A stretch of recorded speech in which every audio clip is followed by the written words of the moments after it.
So first of all, there is no trust. And Shane, I think that you would understand this. I think with your own personal stories that you put out into the community, you could realize that there is no trust with law enforcement and there isn't an attempt to make a partnership right now. So, I'm just gonna move the meetings to the evening. There's no time to waste. You are the murderous law enforcement agency. There's no time to waste. We want parking. We don't want them in City Hall because obviously here, you have to pay to be able to park here. So community members that want to be engaged, unless you have extra funds, you're not going to be able to be engaged.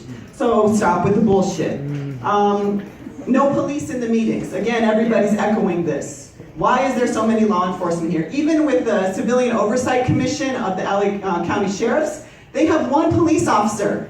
They have one police officer there, so you can't even get yourself down to one police officer.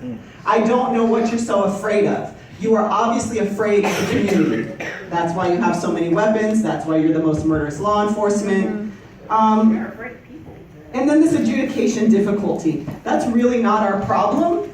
You need to be able to have these publicly. We need to know what's going on. We need to know what technology you're using. We need to know what you're talking about, and we need to see it ourselves.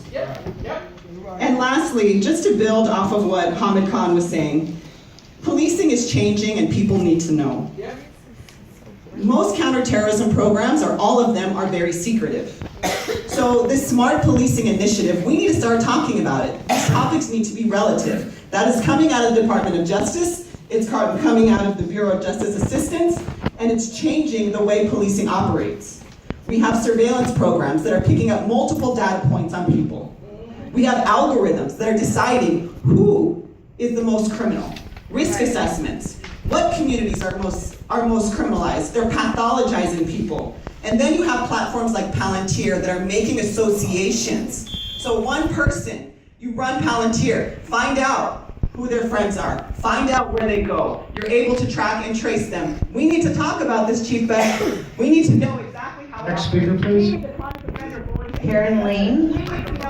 85% of people on the speaker subject list are African American men.